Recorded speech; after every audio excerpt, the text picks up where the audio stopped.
നല്ലൊരു ജൂൺ മാസം നല്ല മഴയുള്ള ഒരു സമയത്ത് ഒരു രാത്രി ഒരു 12 മണി സമയത്ത് വലിയൊരു ശബ്ദം കേൾക്കും. ഇടിഞ്ഞു പൊളിഞ്ഞു കിടക്കുന്ന സ്റ്റേജിൽ ഒരു മനുഷ്യനിങ്ങനെ ആ പാതിരാത്രിക്ക് ഒരു കല്ലുമുണ്ടൊക്കെ പുതച്ച് കിടക്കുകയാണ്.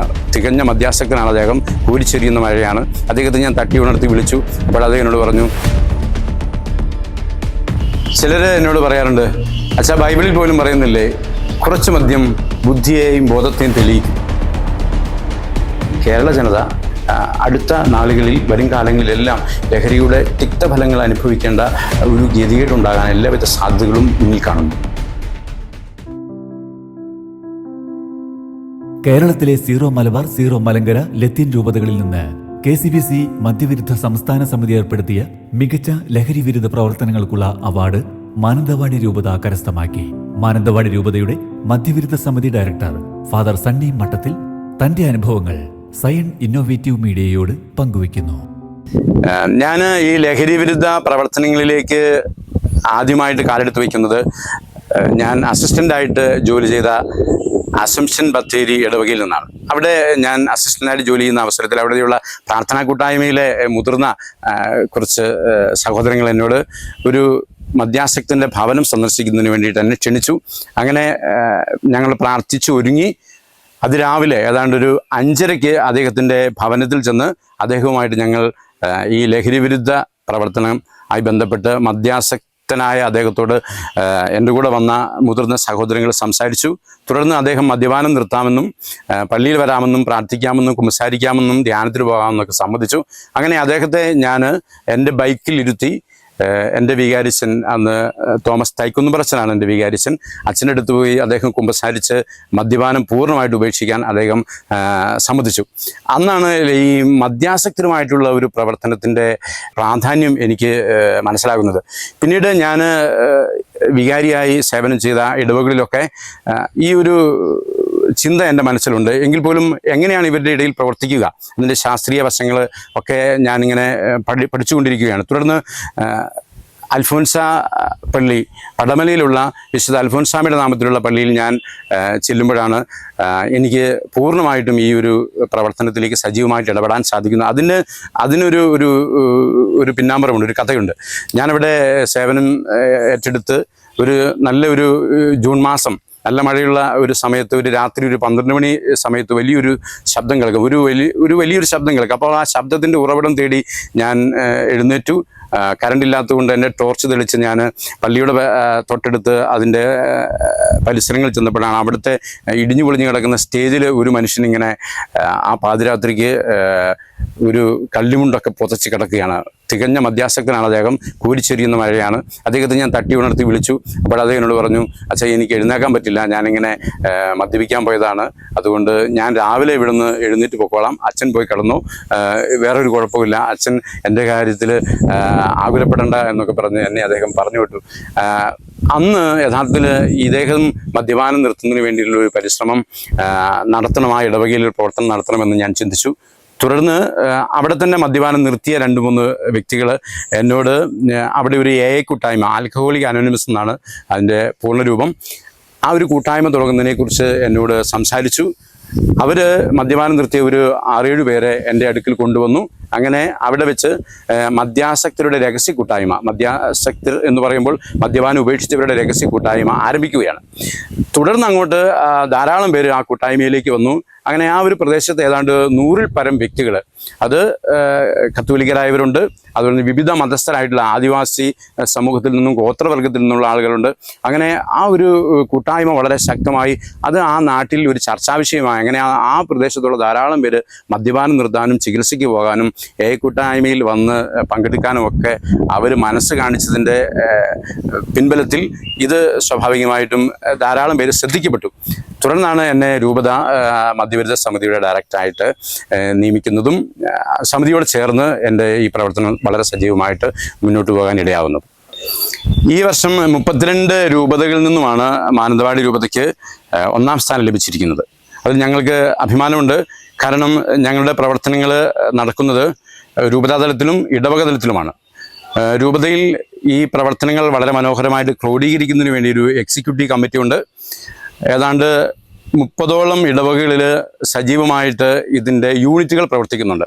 അതോടൊപ്പം തന്നെ കുട്ടികളിലും യുവജനങ്ങളിലും മുതിർന്നവരിലുമൊക്കെ ലഹരിവിരുദ്ധ പ്രവർത്തനങ്ങൾ, പ്രത്യേകിച്ച് ലഹരിവിരുദ്ധ സന്ദേശം, ബോധവൽക്കരണ പരിപാടികൾ, ആൽക്കഹോളിക് അനോണിമസ് അതായത് കൂട്ടായ്മകൾ, കൂട്ടായ്മകൾ, ജ്വാല ലഹരിവിരുദ്ധ ക്ലബ്ബ്, കാറ്റഗിസം ഡിപ്പാർട്ട്മെൻറ്റും അതോടൊപ്പം തന്നെ മദ്യവിരുദ്ധ സമിതിയും ചേർന്ന് നടത്തുന്ന ജ്വാല ലഹരിവിരുദ്ധ ക്ലബ്ബ്, യുവജനങ്ങൾക്ക് വേണ്ടി KCYM സംഘടനയുടെ നേതൃത്വത്തിലും അതുപോലെ തന്നെ മദ്യവിരുദ്ധ സമിതിയുടെ നേതൃത്വത്തിലും യുവദീപം എന്ന് പറയുന്ന ലഹരിവിരുദ്ധ ക്ലബ്ബ് രൂപപ്പെടുത്തിയിട്ടുണ്ട്. പ്രത്യേകിച്ച് മദ്യാസക്തനായിട്ടുള്ള വ്യക്തികൾ മദ്യപാനം നിർത്തി തിരികെ വരുമ്പോൾ അവരെ സഹായിക്കാനും അവരുടെ പുനരധിവാസം വളരെ സജീവമായിട്ട് നിലനിർത്തുന്നതിനും വേണ്ടിയിട്ട് നവചൈതന്യ എന്ന് പറയുന്ന കൂട്ടായ്മ രൂപീകരിച്ചിട്ടുണ്ട്. അതിൻ്റെ പ്രവർത്തനങ്ങളും പല ഇടവുകളിൽ സജീവമായിട്ട് നിൽക്കുന്നുണ്ട്. അതോടൊപ്പം തന്നെ ചികിത്സ വേണ്ടവർക്ക് ചികിത്സ കൊടുക്കുക, കൗൺസിലിംഗ് സൗകര്യങ്ങൾ രൂപപ്പെടുത്തുക, ഇതെല്ലാം ഇതിൻ്റെ പ്രവർത്തനങ്ങളുമായി ബന്ധപ്പെട്ട് നിൽക്കുകയാണ്. മദ്യാസക്തന് മദ്യം കഴിക്കുമ്പോൾ അവന് ശാരീരികമായിട്ടൊരു സുഖം, മാനസികമായിട്ടൊരു സുഖം കിട്ടും. സ്വാഭാവികമായിട്ടും ഡോപ്പമിൻ്റെ അളവ് വർദ്ധിച്ച് തലച്ചോറിൽ ഡോപ്പമിൻ രൂപപ്പെട്ട് ഒരു ആനന്ദ നിർവൃതിയിലേക്ക് അവൻ പോകുന്നുണ്ട്. ലഹരി പദാർത്ഥത്തിൻ്റെ നിർവചനവും അങ്ങനെ തന്നെയാണല്ലോ. താൽക്കാലികമായി ഉണർവ്, ഉത്തേജനം, മയക്കം, വിഭ്രാന്തി എന്നിവ ഉണ്ടാക്കുകയും ദീർഘനാളത്തേക്ക് സ്ഥിരമായ ഉപയോഗം വഴിയായി നീണ്ടു നിൽക്കുന്ന മാനസികവും ശാരീരികവുമായ പ്രത്യാഘാതങ്ങൾ ഉണ്ടാക്കുന്ന ഹരരൂപത്തിലോ ദ്രാവക രൂപത്തിലോ അർത്ഥഹരരൂപത്തിലുള്ള പദാർത്ഥങ്ങളാണ് ലഹരി പദാർത്ഥങ്ങൾ. നിർവചനങ്ങൾ തന്നെ വളരെ വ്യക്തമാക്കി നമ്മളെ പഠിപ്പിക്കുന്നൊരു കാര്യമുണ്ട്. ഇതൊരു രോഗാവസ്ഥയിലേക്ക് എത്തുകയാണ്. അപ്പോൾ സ്വാഭാവികമായിട്ടും ഇത് രോഗാവസ്ഥയാണെന്നുള്ളൊരു തിരിച്ചറിവ് കുടുംബത്തിലുള്ളവർക്കും മദ്യം കഴിക്കുന്ന വ്യക്തിക്കും ലഹരി പദാർത്ഥം ഉപയോഗിക്കുന്ന വ്യക്തിക്കും ഉണ്ടാകണം.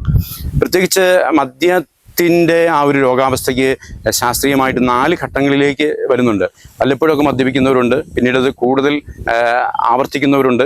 കഴിക്കുന്ന മദ്യത്തിൻ്റെ അളവും അതുപോലെ തന്നെ അതിൻ്റെ സമയദൈർഘ്യവും കുറഞ്ഞു വന്ന് മദ്യം ഉപേക്ഷിക്കാൻ പറ്റാത്ത ഒരു സ്ഥിതിവിശേഷത്തിലേക്ക് അദ്ദേഹം എത്തുകയാണ്. അതുകൊണ്ട് പൂർണ്ണ മദ്യപാനി ആയി കഴിയുമ്പോൾ രണ്ടാമത്തെ സ്റ്റേജിലേക്ക് എത്തിക്കഴിയുമ്പോൾ സ്വാഭാവികമായിട്ടും മദ്യം ഉപേക്ഷിക്കണം എന്നുള്ള ആഗ്രഹമുണ്ട്. പക്ഷേ അദ്ദേഹത്തിന് ഉപേക്ഷിക്കാൻ സാധിക്കില്ല. അത് അഡിക്ഷൻ എന്ന് പറയുന്ന ഒരു മാരകമായിട്ടുള്ള ഒരു രോഗത്തിലേക്ക് എത്തുകയാണ്. അതുകൊണ്ട് മദ്യാസക്തനെ രക്ഷിക്കുക എന്നത് സങ്കീർണമായിട്ടുള്ളൊരു പ്രവർത്തനമാണെന്നുള്ള കാര്യം കൂടെ നമുക്ക് മനസ്സിലാക്കേണ്ടതുണ്ട്. ഞങ്ങളിവിടെ പുനർജനി എന്ന് പറയുന്ന ലഹരി വിരുദ്ധ ക്ലബ്ബ് രൂപപ്പെടുത്തുമ്പോൾ ഈ മദ്യാസക്തൻ്റെ കുടുംബത്തിലുള്ള അമ്മമാരെയും അതുപോലെ തന്നെ കുട്ടികളെയും ഒക്കെ ഉദ്ധരിക്കുക എന്നത് വളരെ പ്രധാനപ്പെട്ടൊരു കാര്യമാണ്. എങ്ങനെയാണ് ഈ രോഗാവസ്ഥയിൽ നമുക്ക് മറ്റുള്ളവരെ സഹായിക്കാൻ പറ്റുന്നത്? ശാസ്ത്രീയമായിട്ട് ചികിത്സയാണ് ആവശ്യം. ഒരു വ്യക്തി ഉപയോഗിക്കുന്ന മദ്യത്തിൻ്റെയും ലഹരി പദാർത്ഥത്തിൻ്റെയും അളവും അദ്ദേഹത്തിൻ്റെ മദ്യം ഉപയോഗത്തിന് ശേഷം അദ്ദേഹത്തിൻ്റെ മാനസിക നിലയിലുള്ള വ്യത്യാസവും അദ്ദേഹത്തിന് ഇതിൽ നിന്നും മോചനം പ്രാപിക്കാൻ കഴിയാത്ത ഒരു സങ്കീർണ അവസ്ഥയിലേക്കൊക്കെ അദ്ദേഹം പോകുമ്പോൾ ചികിത്സ അനിവാര്യമാണ് എന്നുള്ള കാര്യമാണ് നമ്മൾ മനസ്സിലാക്കേണ്ടത്. എല്ലാവരും പറയുന്നത് ഞാൻ തന്നെ ഇത് നിർത്തിക്കൊള്ളാം, ഒരിക്കലും സാധിക്കില്ല എന്നാണ് ശാസ്ത്രീയമായിട്ട് വെളിപ്പെടുത്തപ്പെടുന്നത്. കാരണം ഒരു വ്യക്തി അഡിക്ഷനിലേക്ക് വന്നു കഴിഞ്ഞാൽ, ആസക്തിയിലേക്ക് വന്നാൽ അദ്ദേഹത്തിന് തന്നെ അതിൽ നിന്ന് സ്വതന്ത്രനാകാൻ സാധിക്കുകയില്ല. അതുകൊണ്ട് തന്നെ പുറത്തുനിന്ന് ആരുടെയെങ്കിലും ഒരു സഹായം ആവശ്യമുണ്ട് അദ്ദേഹത്തിന്. അവിടെയാണ് ചികിത്സ ആവശ്യം. ശാരീരിക ചികിത്സയും മാനസിക ചികിത്സയും അതുപോലെ തന്നെ ചികിത്സാ സംവിധാനങ്ങളിൽ നിന്ന് പുറത്തു വരുന്ന വ്യക്തികൾക്ക് പുനരധിവാസ സംവിധാനങ്ങളും നിലനിൽപ്പിൻ്റെ പ്രത്യേകമായിട്ടുള്ള സാഹചര്യങ്ങളും ആവശ്യമാണ്. അതുകൊണ്ട് തന്നെ കുടുംബത്തിലുള്ള വ്യക്തികൾക്ക് ഈ മദ്യാസക്തി ഒത്തിരി സഹായിക്കാൻ പറ്റും.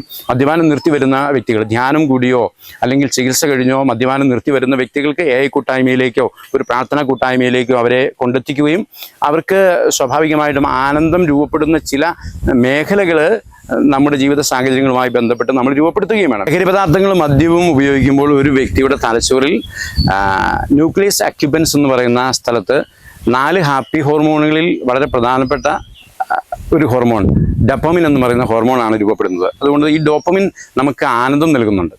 ഈ ആനന്ദം നമുക്ക് ലഭിക്കുമ്പോൾ നമുക്ക് കിട്ടിയ ഒരു ആനന്ദം അതേപോലെ തന്നെ നമ്മുടെ തലച്ചോറ് അത് റെക്കോർഡ് ചെയ്യും.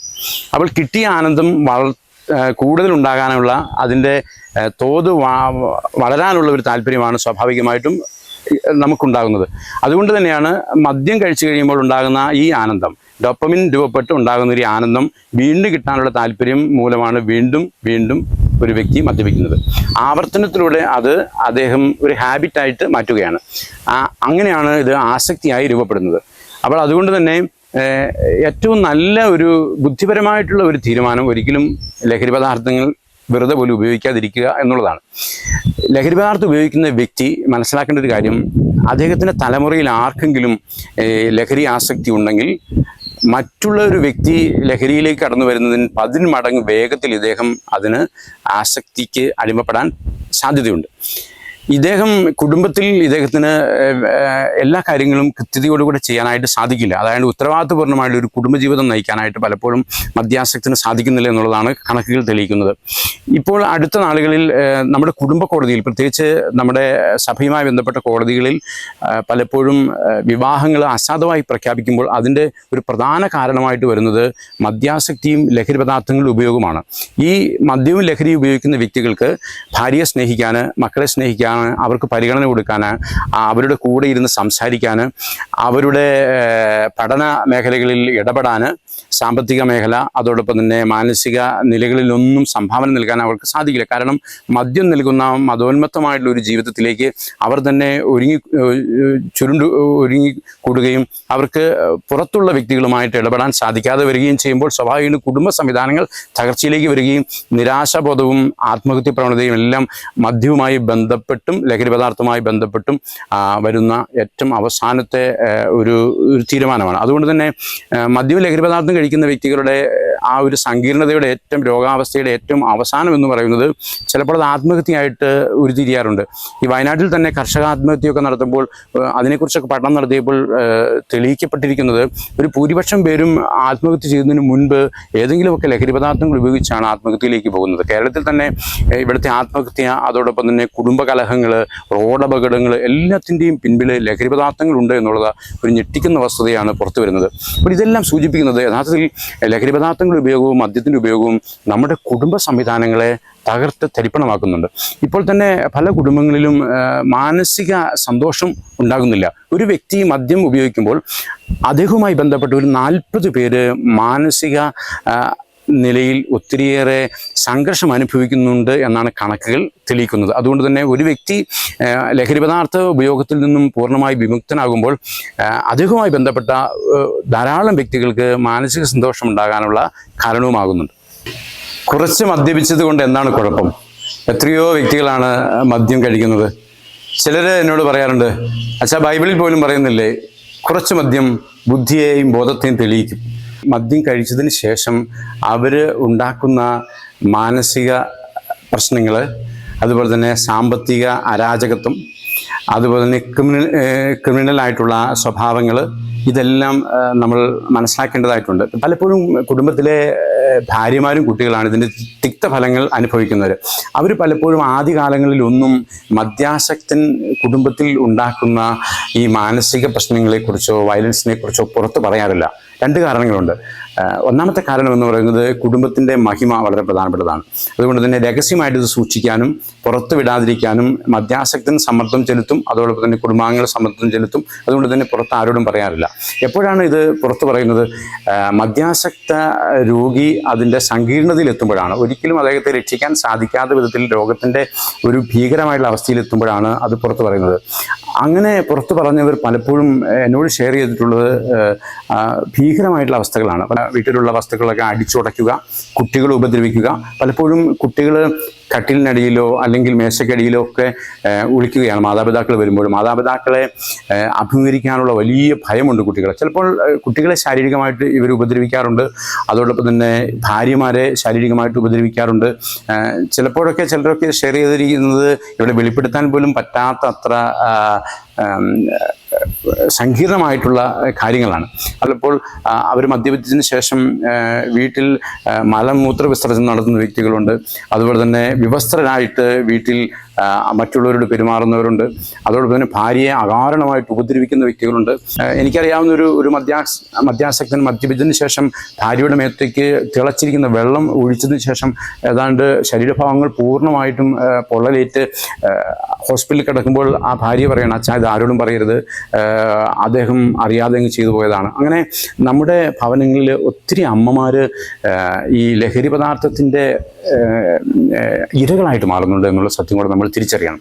അതുകൊണ്ട് തന്നെ ചികിത്സാ രീതിയും അതിൽ നിന്നുള്ള മോചനവും വളരെ പ്രധാനപ്പെട്ടതാണെന്നുള്ള കാര്യമാണ് എനിക്ക് പറയാനുള്ളത്. ലൂക്കായുടെ സുവിശേഷം 10-ാം അധ്യായം 25 മുതലുള്ള വചനങ്ങളിൽ യേശു വളരെ മനോഹരമായൊരു ഉപമ പറയുന്നുണ്ട്. അത് നല്ല സമരിയാക്കാരൻ്റെ ഉപമയാണ്. വഴിയിൽ വീണ് കിടക്കുന്ന മനുഷ്യനെ ഉദ്ധരിക്കുന്ന നല്ല സമരിയാക്കാരൻ.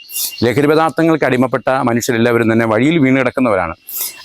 ആ വഴിയിൽ വീണ് കിടക്കുന്ന മനുഷ്യൻ ജെറുസലേമിൽ നിന്നും ജെറീക്കോയിലേക്ക് യാത്ര ചെയ്യുമ്പോഴാണ് അവൻ വഴിയിൽ വീണ് കിടക്കുന്നത്. ജെറുസലേം എന്ന് പറയുന്നത് വളരെ സുന്ദരമായിട്ടുള്ള ഒരു ജീവിതപാതയാണ്.